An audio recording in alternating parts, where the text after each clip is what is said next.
All right, everybody, we're back with another episode of the Left, Right, Left podcast. It's a privilege to have the garage open and be sitting across an amazing guest. Before we do that, let me remind everybody, please, that all proceeds from the podcast are donated right now to the Amphibious Tractor Memorial.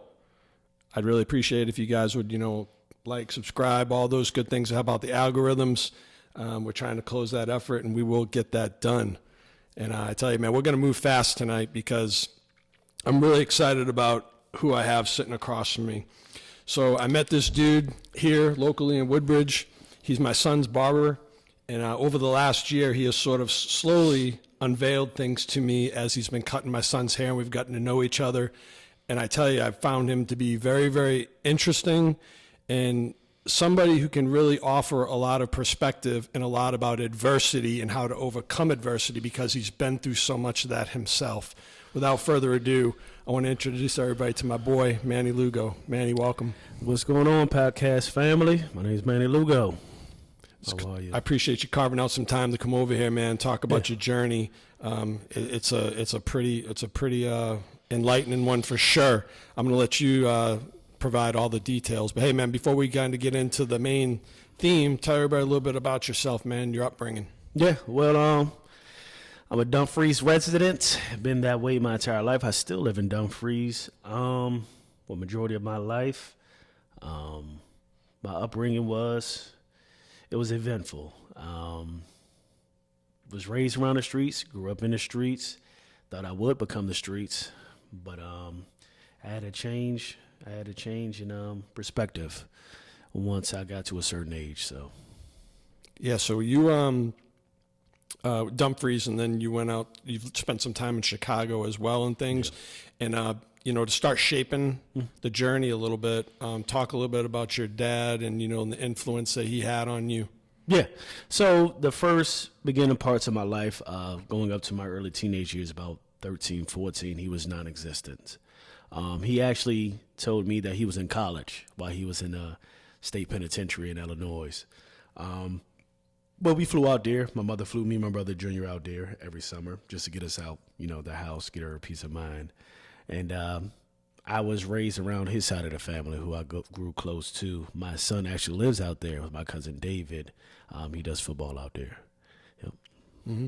Now, when you were growing up and you had some things that were going on, talk a little bit about like your mannerisms, right? Like how you were as a person, were you kind of like passive? Were you an aggressive person? Were you like when you said streets, right? Like you're eating a lot of different things. Yeah. Okay. So, I grew up in Williamstown in Dumfries. I don't know if many of you guys know about that or gals, but it was a rough place at the time. Grand Park Road, it was like 5 different hoods. We had Williamstown, Grand Park Apartments, we had Lennon Park, we had Melrose.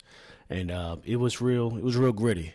And the predominant race was black, African American. As you can see, I have, different type of hair and a different complexion of skin. So with my mother being black, and my brother being of Puerto Rican descent, we had it a little bit rougher growing up around there. We had to defend ourselves more than the average person would. Yeah. So it kind of made me callous. I had to be an alpha, even though I was a runt. I actually didn't grow until my 5'8" stage until 19 years old. So, yeah. Okay, so now you here spent time in Chicago, back here. Yeah. From what I understand, you were saying that you were trying to leave that kind of leave that lifestyle behind. You started getting in the business, and you're doing pretty well for yourself in the local area, correct? At a young man age. Go ahead. Yeah, so around the age of 24 is where I really wanted to get into the corporate life. It just brought a different connection and a feeling out of me when I start speaking to professionals, wearing suits, attending meetings, speaking to people who of that type of reputation. So I got into the detailing business, and I quickly advanced from because the way I presented myself and articulated myself, from washing wheels to actually making deals at 3 different dealerships, and which I was manager over. But now, like I said, I am a barber. I do well for myself.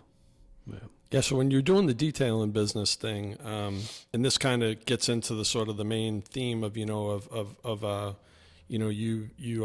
unfortunately being incarcerated. Yeah. You had a kind of like some tiff. You had some tiff there, and then you were out one night, and things just went hard left. Man, talk about it. Yeah, that night. So that night was July 21st, 2011. At this time, I was married. I was working on my third child. I was in college. My wife was in the Navy, and I started to, have a different perspective because I changed my circles about what actually adulthood looked like. And me and her got into a little spat. I wasn't used to the at-home life. I wanted to get out, spread my wings, but she didn't want me to go out. She had a feeling. And I was just like, yeah, that feeling is you just want to be attached to me. So I said, you know what? I created an argument, called my cousin, said we're stepping off. So I ended up going out, and that night changed my entire life for the next 13 years. Yeah, and you went up to K2, which is the old, it used to be called Kilroy's Irish Pub way back in the day, and then it was something else. And, I met John B. at K2 Oh, yeah? a long time ago. Yeah. But anyway, K2's closed now, unfortunately. Yeah. I love that spot. Yeah. So you're in there, you're in the nightclub, man, and they talk about, the incident that ended up, changing your life. Yeah, so I'm in the club. Let me back up a little bit. So me being a detail manager, I had an employee who came into work the week prior. He was, inebriated still from the night before from partying. Came in late. He didn't like, the managing that I was doing. He said he was going to clock out. I told him, okay, stay clocked out. Fast forward a week later, I'm at K2 with my cousin. We're sitting there shooting pool. She lost, so she had to pay for the drinks, and I also had to pay for the table. And then I noticed an unfamiliar face there. At that time, I was well known. I knew a lot of people, but this guy just stood out. He just stood out. Like he was like that white in the all black room. So I'm talking to my cousin's friend, like, do you know this guy? And I'm pointing in his direction. I guess he didn't like that. So he comes over with the pool stick that he had in his hand, but he was not playing pool, so that was odd. And I felt threatened. So I was the first one to strike. A scuffle ensued, and he got kicked out. Next thing you know, we end up in a parking lot. Mm-hmm. Yep. So you ended up punching the dude or whatever. You guys wrestled around and everything. And yeah. So some fist was thrown. He ended up getting an abrasion inside his mouth, cut, leaking, talking trash, sort of stuff that people probably do when drunk they as shit, more get likely. and stuff like that as well. But it was crazy because that night I only drank beer. I wasn't a liquor guy. I'm still not a liquor guy. But it was very clear. I still remember like it was yesterday. Yeah. Yeah. So when he got thrown out, you were able to stay? Yeah. So I lost my keys in the scuffle. I had a Velcro Chicago Bulls keychain around my neck that was displaced in the scuffle. So security guard found me. He said, "Hey, look, man, you fresh. You gotta go. Like, what I'm saying? It's 1:00 in the morning anyway. Before the police get called, just roll out." I said, "All right, bet." So I go outside. I hear some noise about someone's about to light up the parking lot. And it's not 4th of July, so I know what he means by that. So I get in my truck. I got a certain reputation. The knucklehead side of myself say, "Hey, listen, you got to stand on that reputation." So I go over there to see what this guy's about. We share some words, and then he runs up on my truck. I let him get to about a certain distance, and I just charged my firearm that I did have on myself, on my person, 7 times. Struck him 7 times. Jesus. His cousin was out there, the guy that was working the week before. Me and him had a disagreement. Shot him 1 time in the shoulder. It was crazy because he was in more life-threatening condition than the person that I struck 7 times. Wow. Yeah. Wow. Go ahead. Yeah. Holy shit. Did these gentlemen live? Yeah, both of them still living. And it's funny because I don't want to say it's funny, but it's ironic because 7 after he, and I'm a math guy, right? He had got shot 7 times. 7 years later, I meet him in the state penitentiary. You're kidding me. Face to face, closer than you and I are right now. Yep. What was that vibe like? Yeah, so like I said, that's the first time we've ever met. We never crossed each other's path. The night at K2, didn't know, anything about each other. So when he came in 7 years later after catching his own separate charge, I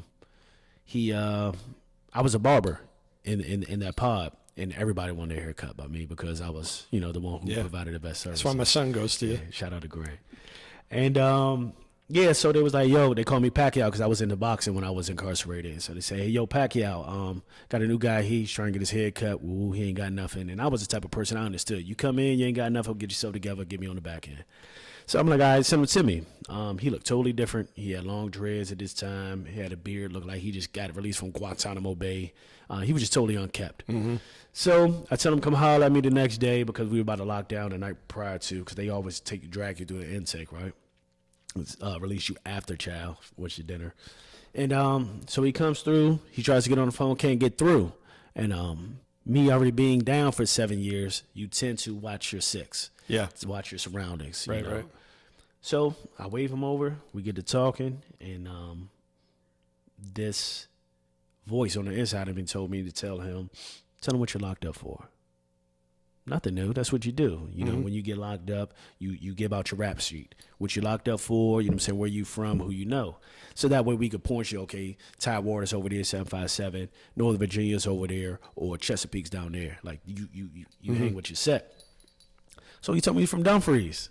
Oh, and I wow. said, So I don't tell him so am I. I'm just listening, He tells me what he locked up for. He names a couple of people. And I'm like, me and this guy could have been elbow to elbow, but I don't know you. Like, I don't recognize you. And so when that voice goes off and tells me to tell him what I was locked up for, his eyes go, like, his eyes dilate. He's sitting down, but then he stands up. And he was like, hey, motherfucker, you Manny? And I look at him, and I'm like, is this one of his family members? Because I'm like, so I stand up. I'm a boxer at this time, so I get in my stance. But not enough to get him like we about to fight, but just, get my feet right. Yeah, you're getting into defensive. And I'm like, yeah, why was up? And he was like, motherfucker, you the one who shot me. And I said, what? And he lifts up his shirt, and you see the scar from the top of his chest down to his navel. Damn. So at this time, I done been through enough situations in my life, being shot twice previously, being through many of melees, beginning jump multiple times. So at this time, fear is very low. So I said, all right, well, how you want to carry it? You the one who almost died. I just did the time. He looks me in my eye, just like you are right now, Mark. And says, I forgive you. That's dope. So, I know it's like it's very unfortunate what happened. I'm saying that is not what I was expecting at all. Neither was I. So the street part of me was like, he's trying to rock you to sleep. He this guy here, he don't know nobody. He may be a gang member. He probably go get a shank. He trying to hook up with his boys. So we talk further, but he sits down first. Something you don't do in prison, especially if you're on the defense. So I stand for a little while, then I sit down, but I separate myself like across the table, like how we are before we were side by side. And he's talking about how he gave his life to the Lord, and I'm thinking like, is this what you do? Because the year prior to, that's when I gave myself to the Lord, and he was starting to work new things through me. And we talking, next thing you know, 6 months later, we're still around each other. I'm teaching him how to box, helping him with his homework. I'm teaching Bible study. He's attending Bible study. I'm cutting his hair. And then there, when you cut hair, it's like a closet with a door that's locked. So it's just you and the inmate. Right. Well, with the other inmate. And people are just baffled by this. Of course, word gets out. It's like a wildfire. Yeah. It spreads. It starts off in small hand, bro. And it goes, spreads all around the compound. But I had enough reputation at this time that no one tried me, tested me, or either basically like just try to come after, my manhood of who I was. Yeah. They tried him. Yeah, we're gonna get to that here in a second. Yep. So let me back up a little. Right. You obviously were arrested. Mm-hmm. What charges and what convictions did you get, and how much time did you get? So I was charged with 2 counts of aggravated malicious wounding, which carried 25 to life, and then 2 counts of use of firearm and commission of a felony. But being that it was the same incident with the same weapon, 2 separate people were wounded. The one that I shot one time, the one that was shot one time, I got charged for unlawful wounding, class 6 felony. The other gentleman who I spoke about, who was shot 7 times, they still stuck me with, aggravated malicious wounding with the intent to kill, destroy, or maliciously disfigure.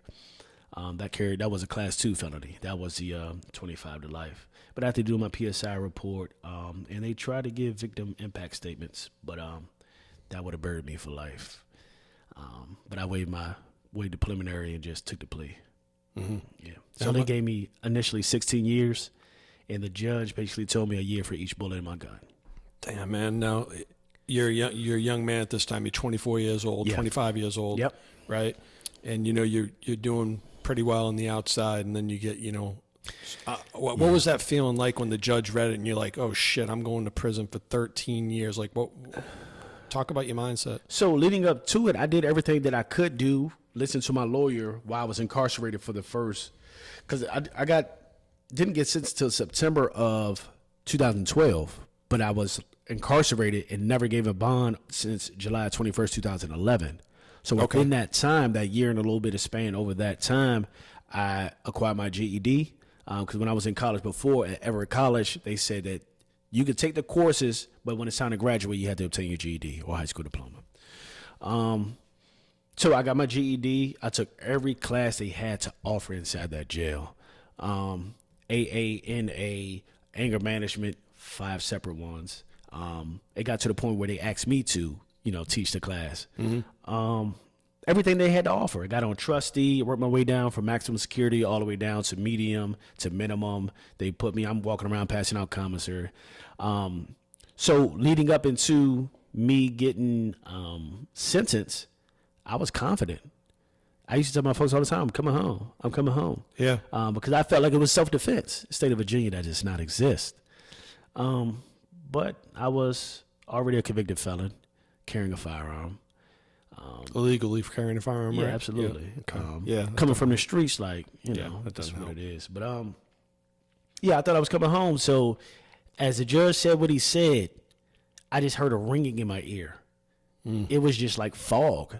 Everybody else crying, wailing. I had family there at my sentencing date. My lawyer dropped his head, but I'm just looking like, what's going on? What are y'all talking about? So I look at him and said, so when am I going home? He said, Mr. Lugo, you're not. I said, what do you mean I'm not? He was like, he just gave you 16 years. I said, what? And I just stayed numb. I didn't feel it. I didn't want to talk about it. I didn't even cry. It was just, this happened. Damn. Now, Burden, you're not going to Camp Cupcake. You ain't going to juvie. You going to the big time, state penitentiary. The maximum security type facilities for these charges. Yeah. And you're in good shape and and all that stuff. But you ain't a huge dude, right? No. If you're 5'8", you're like my size, right? Like you getting ready. You hear all the stories and stuff. But like, what was your experience like? At first, walking in there and putting on the jumpsuit and all that stuff. So I've always been a cool and confident cat that I felt like I could walk into any room and make myself known. I can make myself comfortable. I'm not a fly on the wall. I'm very social. I shake hands. I look men in their eye when I speak to them. That could be in the streets or that could be in a board meeting. Yep. I articulate myself well. I have a nice reputation as far as the streets of some dirt that I'm not proud of now that I did, but it did help me survive out there. And I just took that with the 16 years, all that anger, all that, resentment that I had towards him for, wanting to snitch, him and his cousin from getting shot. But you was trying to be Billy Badasses, but you got what you deserved at that time. That's the way my mind was at 25 years old. I did have 3 kids. I do have 3 kids. Well, 4 at the time. I only had one that was in school. He was in 3rd grade. The rest were not in school. Now they're all in high school. So I was mad that I'm going to be missing the next 16 years of their life. So it was never no looking in the mirror like, get your shit together. It was more like, you mess around and took my family from me. I did what I had to do. Yep. Wasn't truth. I decided to go over there. I could have just went left instead of going right. Right. I know that now. But, so yeah, I'm in the jail. I got into a couple of fights. That travels down the road as far as the name. When I get there, go to intake. There's a lot of talk going on behind walls. So when the doors open, that's when you handle it. Handled a few things. I started off at a level 3. Me doing 16 years and having those type of charges that I have, you have to back that up. It just can't be on paper. Yep. So I did some things that I was not proud of, but I mean, that was the mind frame back then. I had to survive to get on my family. I ended up getting a couple of people got stabbed. A lot of fights happened over the weekend, and about 100 of us got shipped off. I was the instigator, of course. And with my size, I can't. No one looks at me, especially with this nice hair I got. You know, thank you, thank you, Dad.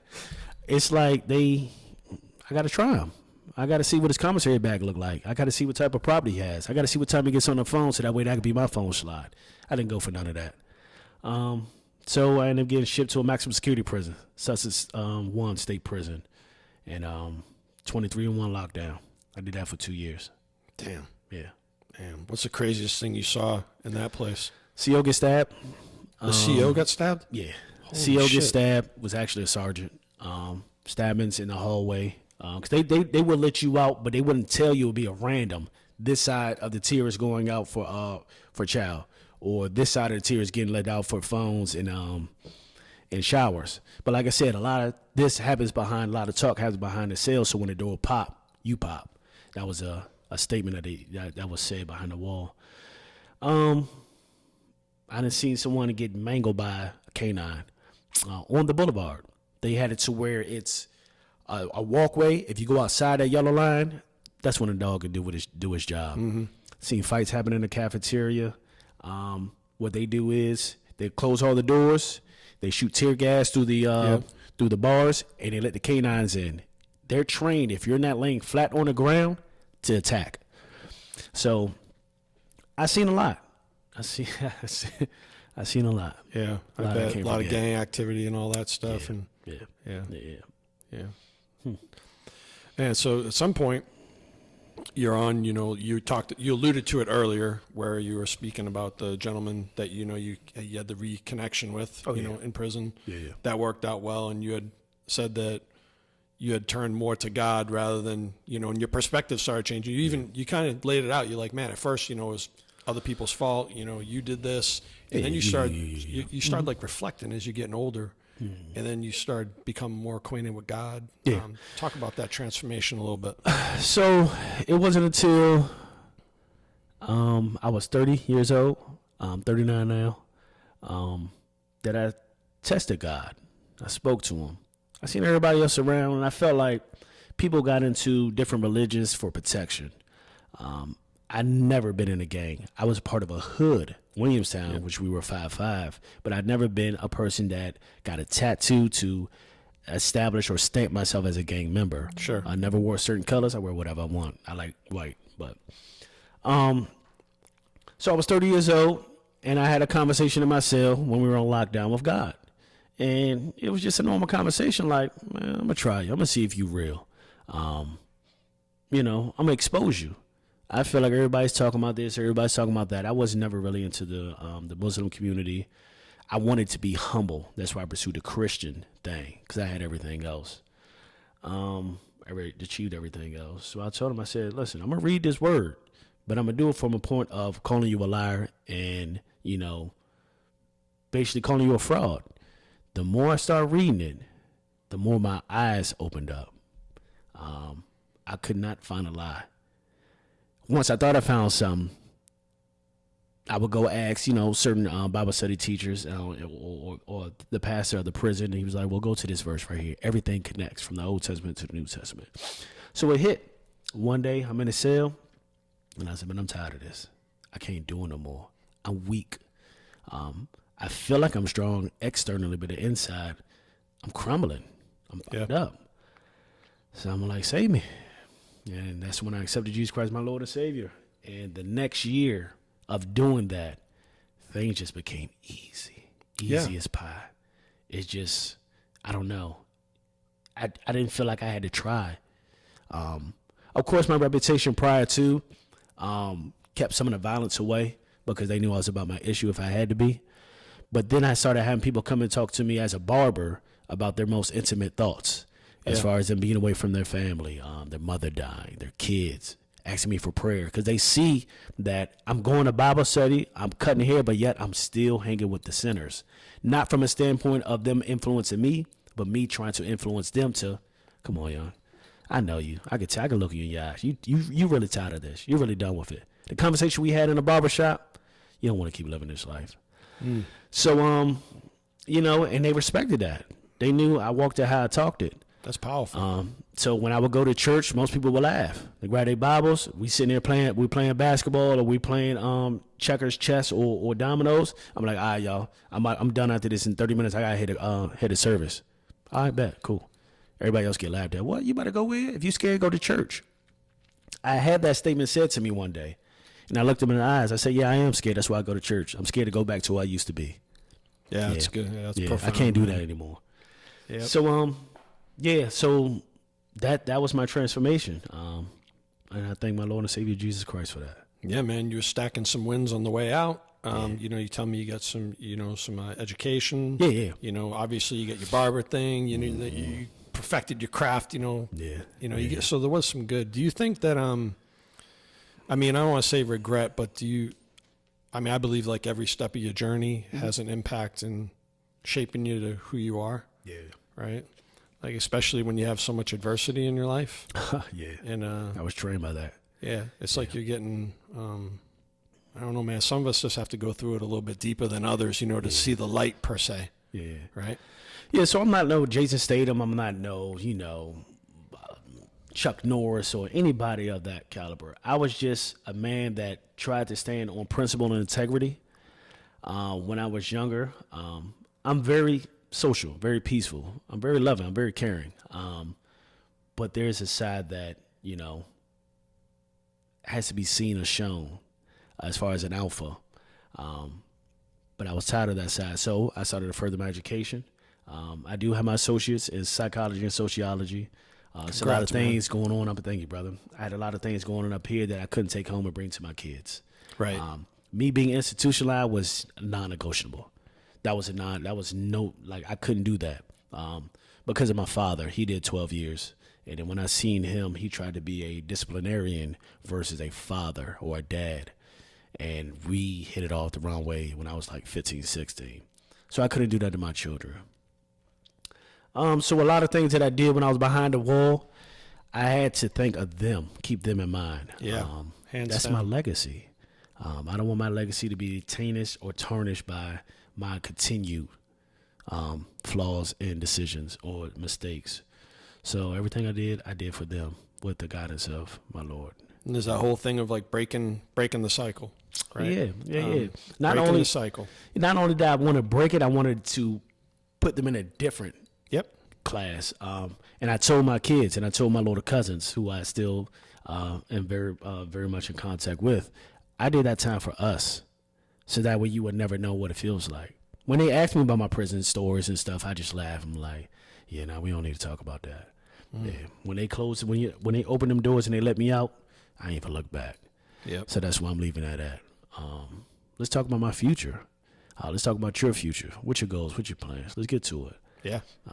You don't have to live that life. You grew up in the suburbs. Yo, come on now. I grew up in the hood. Looking the way I look, the runt of the pack. But loyalty has kept me in favor of a lot of people. Sure. Yep. Yeah, so 16 months now you've been out, and I know that you're, right? 16 months we are. I'm excited to You've talk been cutting about Grant's this. hair for a year. Hey, shout out to In The Cut Barbershop. Yeah. Our homies up in there. Thank Make you for sure the shout, you man. got Los, Callie, Elvis, Old G Kenny. Yeah, Triple OG. And am I missing anybody? Danny. Oh, yes, I'm missing Danny Danny. and Manny, shoulder to shoulder. I can't miss my boy Danny. From New York. And my guy Danny. Yeah. All Giants fans up in there, but we ain't worried about Sorry that. to hear that, by the way. I love that place, man. It's just a great environment. And I tell you, I'm glad that you're there because I appreciate that. It's like a very family-oriented environment. You guys are all represent well. Yeah, so we're not just a team, we're a family. Yeah. And we got a group chat that we're constantly in contact with. We kick each other in the butt when it's needed. We pat each other on the back when it's needed. That's good. So you need a little bit of both. This is my third barbershop since I've been home. The first one was my introductory, but it wasn't highly populated.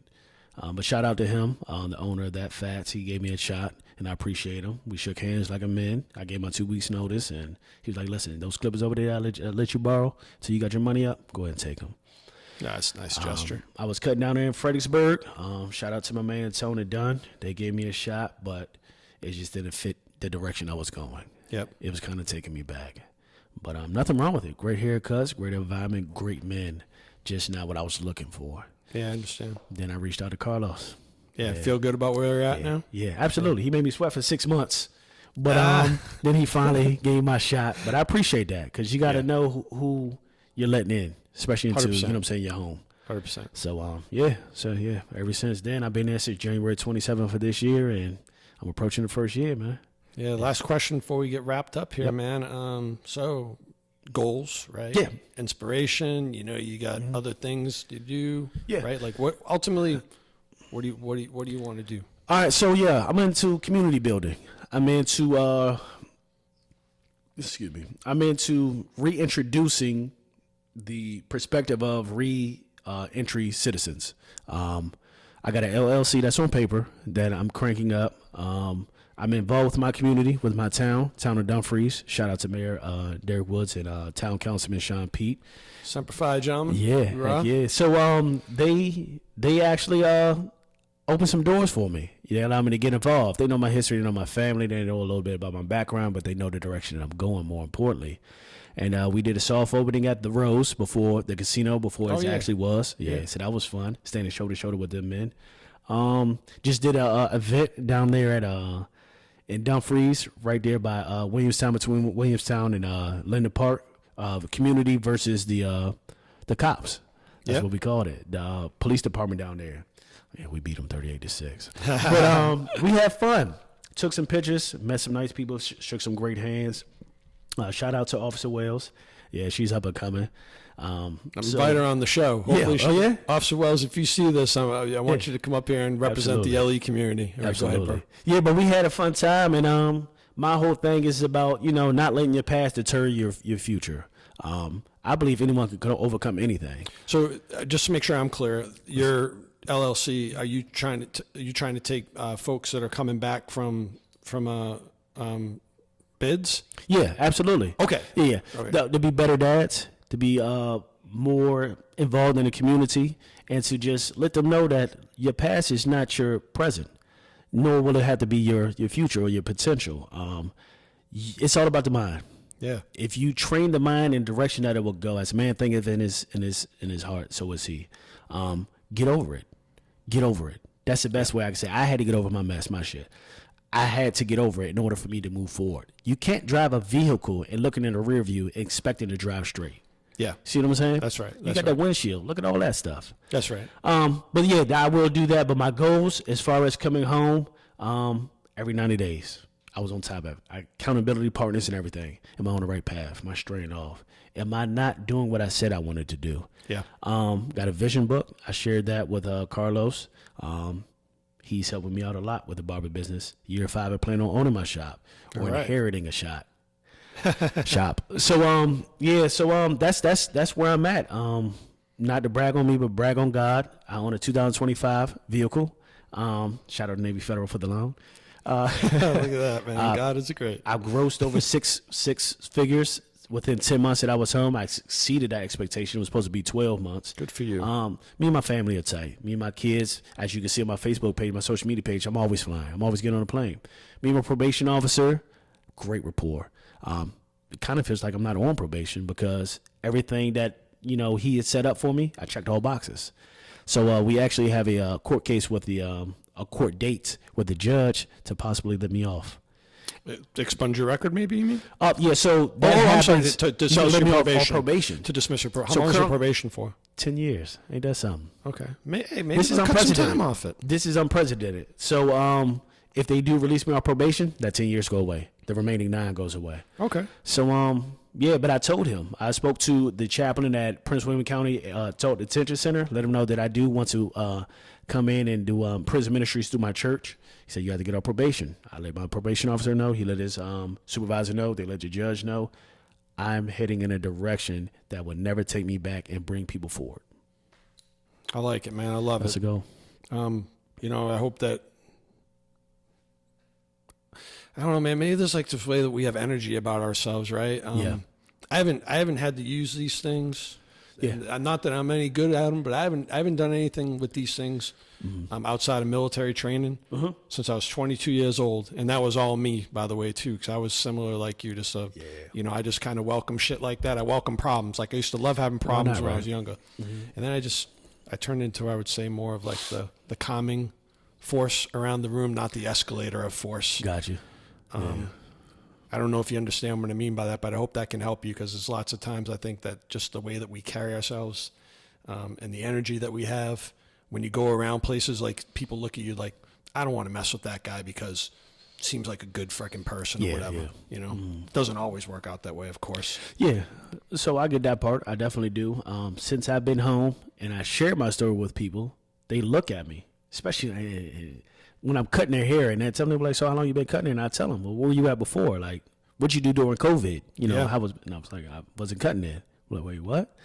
And then I tell them, they was like, I wouldn't be able to take that from you that you just did 13 years in a state penitentiary. Yeah, it shocked me a little bit. Like you don't have that. You don't seem institutionalized. You don't have that off-putting setting. Like you're callous. You're like on edge. I'm like, that was not my reality. Right. This is. I knew where I was going, so I wasn't stuck in where I was at. And like I said before, I couldn't bring that home to my kids. I know what it felt. I know what it feels like as a child to see that from your father. You know, man, life's about second chances, and I'm glad that, you know, you're getting, you know, more opportunities, which is amazing. And I'm also grateful, you know, to know you, and grateful for, you know, cutting Grant's hair, and also being you know, a friend, being my friend too. Like I do. I'm grateful for all of it, brother. Man. The whole thing that we got going on, man. It's wonderful. Well, thank you for inviting me into your home. Thank you for allowing me to share and disseminate this information and the testimony. A lot of people are not going to receive it, but the ones that need to receive it, they will. Yep. We got a thing that we say, if it helps one. There you go. That's the thing. If we reach one person out here, mission accomplished. That's what we're doing. That's what we're in it for. And always remember, man, only God can judge. So, you know, I know it's easy for a lot of people to, like, you know, look at your past history and they could assume some things about you, but only God can judge you, man. Your actions today are speaking a hell of a lot louder than your past. So I'm grateful, man. Thank you. And if the men that I harmed can forgive me, damn right. I'm good with that. Damn right. No one else has to. Damn right. Yep. Let's shut it down, man, because, you know, you got things to do and I got things to do. And, you know, this is not certainly a goodbye. It's nothing more than just a little chapter that we wrote here. And I hope that your family, your friends, your community, you know, enjoy this, you know, hearing you, you know, speak from the heart. And I'm thankful. Appreciate you, man. Left, right, left. Yes, sir. Yes, sir. All right, everybody. Have a good one. I hope you enjoyed Manny tonight. Take care. Yep. Thank you.